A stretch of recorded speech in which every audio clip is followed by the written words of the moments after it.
Hello and welcome back, students. Why don't we learn a little bit more about music from around the world? And this time, again, we're going to be leaving the United States, but we're also going to be traveling back in time to one of the coolest time periods. At least I think it's neat. It probably would not have been very fun to live during this time period. And this would be in Europe. But we're going to travel back in time to the time of knights and castles and absolutely no cell phones or computers or video games or TV or electricity. So no lights on. Look at those classroom. You could look up at the lights in the classroom. None of that. We had to light with fire or candles if you wanted any light during the nighttime, because we're going back we're going back to the medieval period, and that's almost 1500. That's 1,500 years ago to about 600 years ago. And that's the span of about 1,000 years. So we're talking about a long period of time. 1,000 years is the medieval era. And if we're thinking about 1,500 years ago, like I said, no computers, no cell phones, no nothing. But we do have castles, and we do have cool knights in armor. And believe it or not, we had instruments back then, and singers, and music. So why don't we take a look a little bit at what a ensemble of musicians might have sounded like back in medieval times. And you might notice that these are some strange looking instruments as well, but also recognizable, I bet. Let's take a look.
Whoa.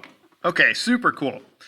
This all sounds kind of old, right? I mean, you guys have probably played video games or watched a movie where we had music that sounded like that. That's because that's music from medieval times. And this all sounds a little strange, but we can notice some things that are similar. Look, we have what looks like a violin. It's called a viol. And often they would either play it on their knee or in between their legs like that, instead of violinists that play it on their shoulder. And we have all kinds of recorders here. They're like straight flutes. And sometimes they had stranger instruments like this. This is called a double recorder. You're playing two recorders at once. It's pretty dang fun. And we have a dulcimer right here. People still play the dulcimer these days. It's kind of a rare instrument, but it still exists today. And you can imagine this was around 1,000 years ago. It still exists today. It's pretty cool. And of course, percussion, probably the oldest of all instruments. Because all we need to do is find something to hit, and that's a percussion instrument. Hit, scrape, that's a percussion instrument. Very neat. Hey, I've got some medieval instruments around this band room, so I would sure like to show you some of those. Why don't we switch to that? All right. Medieval instruments right here in the band room. Why don't I show you a couple? I've got these right here, and let me preface this by all these instruments look much nicer than they would have back then. Back then, they kind of would have been made by whoever was local in your town or city or somewhere nearby. And sometimes it may not have been all that quality, but I've got a pair of cymbals here, and these are some ancient instruments. They go way back, even before the medieval period. So we said it started 1,500 years ago, 1,500 years ago. These are older than that. And they would have been made out of all different types of metal, brass, all kinds of different ones. So why don't we hear what they sound like? Cymbals. Remember, this is a percussion instrument because percussion is anything that we hit. And all these medieval instruments in the band room I'm going to show you are all percussion. Piece of metal, when we hit it together, it vibrates. Cymbals. Here's another one. A tambourine, which is just a drum. Check it out. It's a drum shell around here. Stretch over with a head. They would have used animal skin back in the day, but we don't use animal skin as often anymore. This is not real animal skin. And they like that drum sound, but okay, what if we add little cymbals on the side? So when we hit it, they rattle around. So now we get a drum and a cymbal sound at the same time. Shake it, you can hit it, or you can do a little both. Or if you saw in that last video, he had it on the ground, and you'd hit it with a drum. Never do that. One more medieval instrument I have here. Again, this is a nice looking one. They probably wouldn't have looked as nice back then. But it's a funny word. It's called a glockenspiel. Glockenspiel. It's because it's German. That's a German name. Nice and simple. And you'll notice a lot of these instruments are nice and simple. And all it is really we made a bunch of bars. And if you cut them a certain length, see how they go from big to small. Remember, in the instrument world, big means low. So this should be our lowest note. And this should be our highest note. It's so high I have to switch over to this. Wow. Glockenspiel. Metal bars, or sometimes they would have been wood. You hit it with a stick, and you got your sound. Another medieval instrument. Why don't we take a look at some wind instruments? Some wind instruments that we blow into. Let's switch over to that.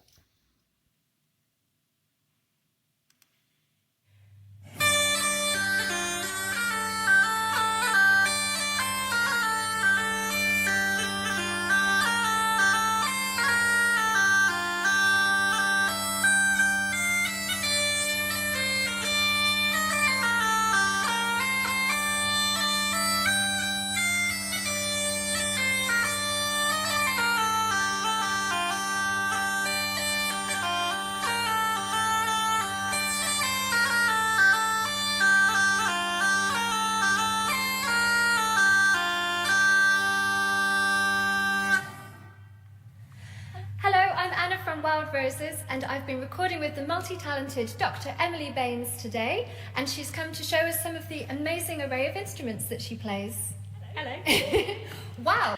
We're actually going to pause here a little bit early because they talk for a very long time before they get to playing again. So I'm going to skip ahead a little bit. But let's start right here. We've got bagpipes. Maybe some of you guys have seen bagpipes before, but they're an interesting little instrument, I'm sure you've noticed, because all it is a bag. They probably used animal skin again. And you fill it up with air, and you can see the pipe she was filling it up with. Right here, it doesn't make any noise. That's just for filling up the bag. And when you squeeze the bag, it pushes air through here. And these drone ones back here, you can see one there, and there's one behind her head that you can't really see. Let me see if I back up. There it is. There's two back there. So these two just play one note over and over. That's called a drone, when it's just one note for a really long time. And we have the chanter right here, which is the one that actually plays notes that you can move around on. It has holes, and you cover up the holes, and you make different notes.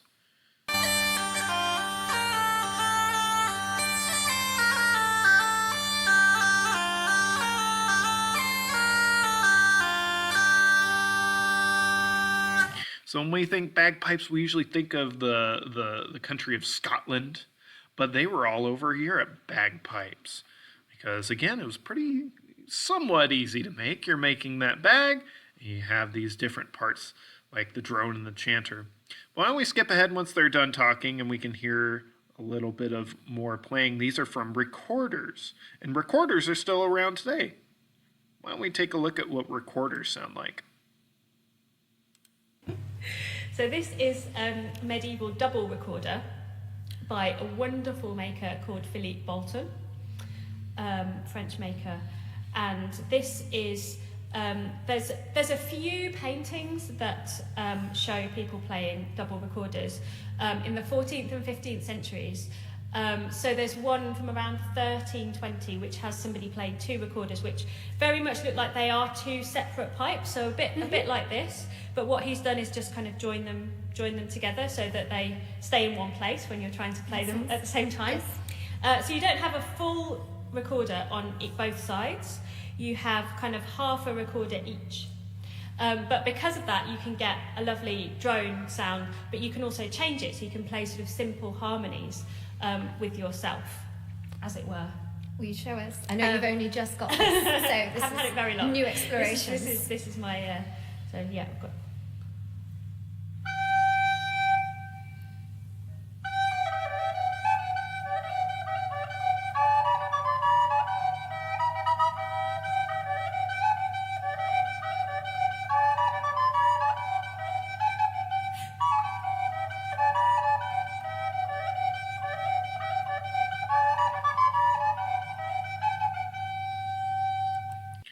Pretty cool. Since we're speaking of recorders, which we can see there, and bagpipes, I wanted to show you guys something. Back when we were distance learning, I used to make Wacky Wednesdays for my students in the upper grade, and one week I challenged them to make their own at-home instruments, and I made one of my own. And I made bagpipes, remember these, out of three recorders and a trash bag. I'd love to show it to you guys, and you can see what you can make at home and all kinds of fun stuff. And see that bagpipes, just the bag, and then the extra bits. Let's take a look.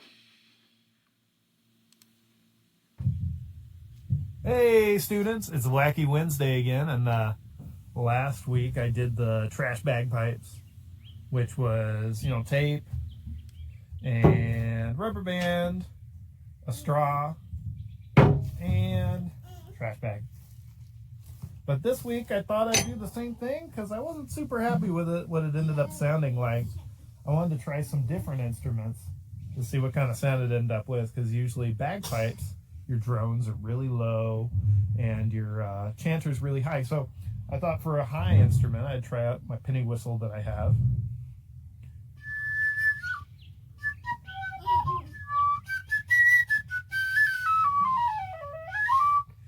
And I thought for the low instruments, I'd try out these that have been laying around forever and I don't get to use very often, which is an alto recorder, which is quite a bit bigger than our regular soprano recorder, and our tenor recorder that I have.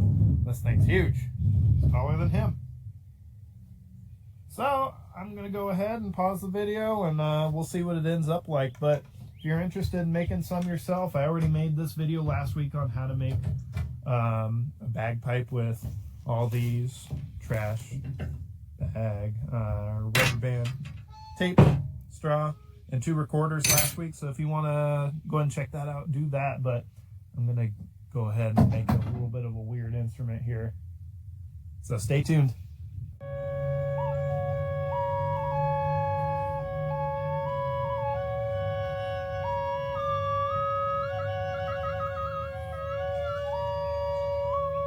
So guys, as you can see, I got the alto recorder on. I got a normal recorder on because the penny whistle just was not working. Needs too much air. So now we're going to try the tenor recorder, and I'm wondering if it'll work all that well. So last stage, let's see if this thing works. Alright guys, these things are so hard to keep inflated. Whew, cut me some slack because I feel like I'm going to pass out.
All right. So yeah, that was my fun little experiment at home, making a bagpipe out of a trash bag and 3 recorders. And you know what? The first video I made was how to make it. You'll notice I skipped over the parts where I actually put it together. So I'll include a little link in the description if you guys want to see the first one, Wacky Wednesday Trash Bagpipes, if you want to make one at home. But I still have some more instruments at home I'd love to show you because I have even more medieval instruments at home. So, well, I switch on over to that. I'm going to show you some medieval instruments I have laying around. I've got 4 medieval instruments to show you here at my house. The first one is, we already saw a recorder. And we saw those recorders were made out of wood. This one is made out of plastic. And they did not have plastic back then. What they were making instruments out of was either metal or wood, or, you know, they might be using animal skins on some of those drums. But this works almost exactly the same. They just shaped it with plastic instead of wood. So recorder, it's a lot like all those other woodwind instruments we saw. All the holes on the front. You got a thumb hole right there. It has a hole right here to let a little bit of air out, but not all of it. And then the mouthpiece where we blow into. So here's actually a medieval song, Greensleeves.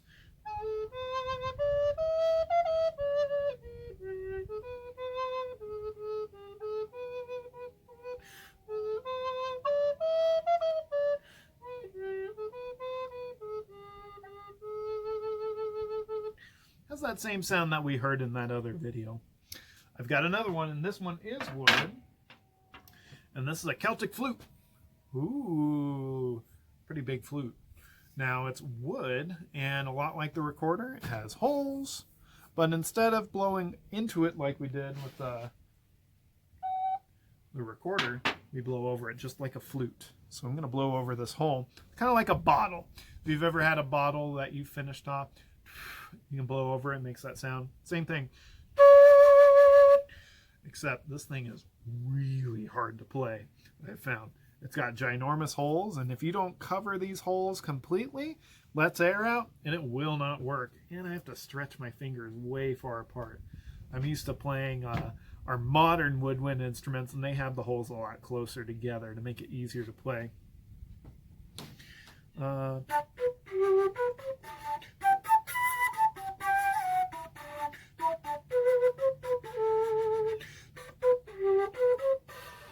told you it's hard to play.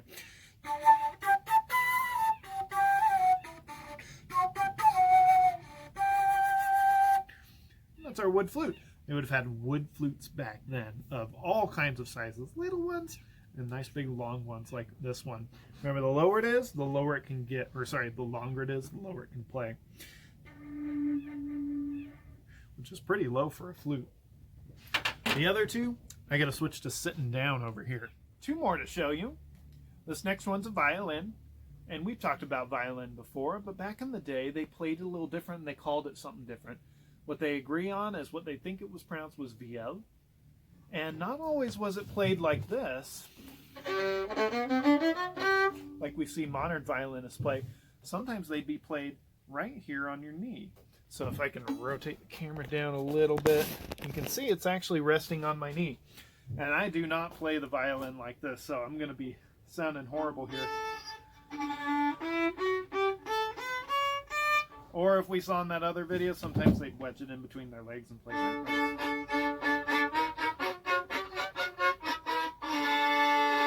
Very hard to play that way, let me tell you, especially when you've been learning this way. Let me play a little something for you.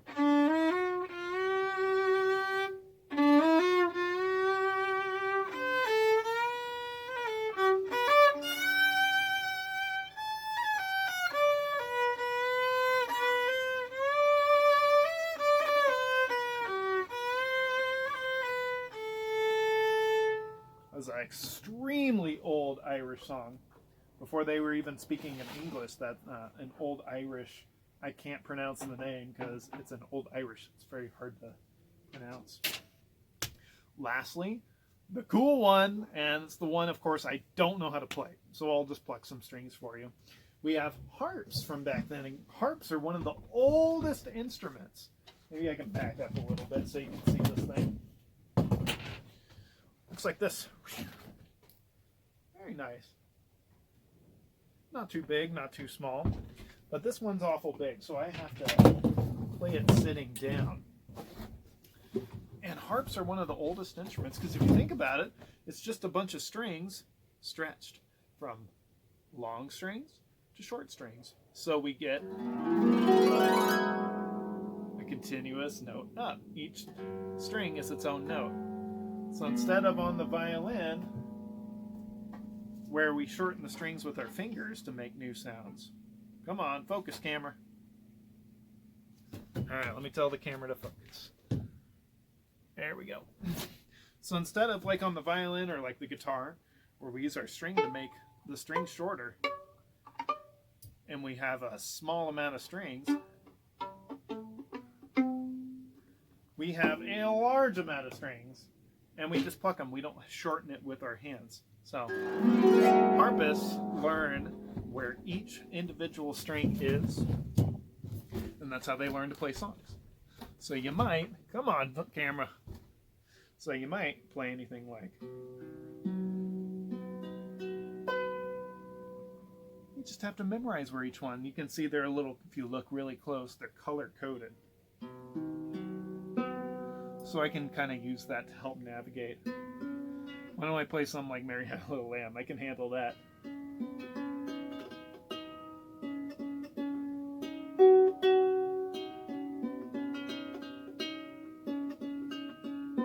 Hey, maybe I can add a bass line.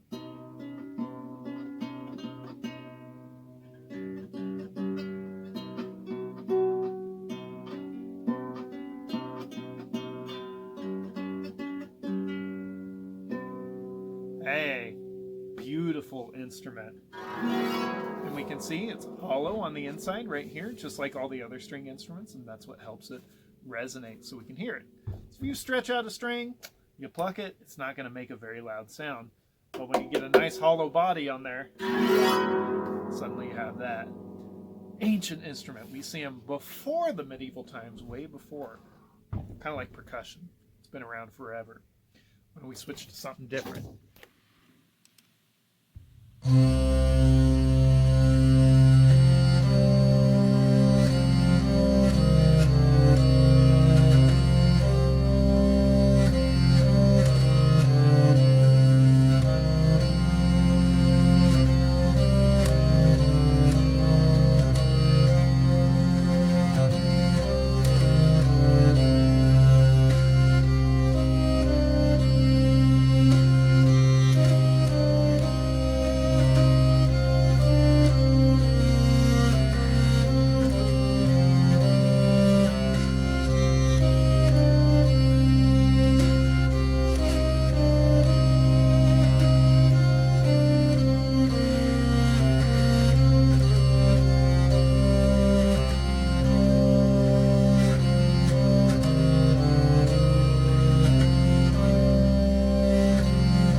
So yeah, guys, this is one of the cooler instruments out of the medieval era. It's called a hurdy-gurdy, which is a funny name, right? And we have basically a crank that turns this wheel, as you guys see, and it goes across these strings, kind of like a bow across a violin. It makes it vibrate. And we have many strings that you can see. Looks like 3 over here, and then these 3 right here that you can change how short or long the string is. When you push down one of these little buttons, it pushes down on the string and shortens it. So you can get all kinds of cool drones we learned earlier where the note does not change. And then the melody parts here. It's an interesting looking instrument, huh? Very mechanical with that wheel and the turn and all the buttons.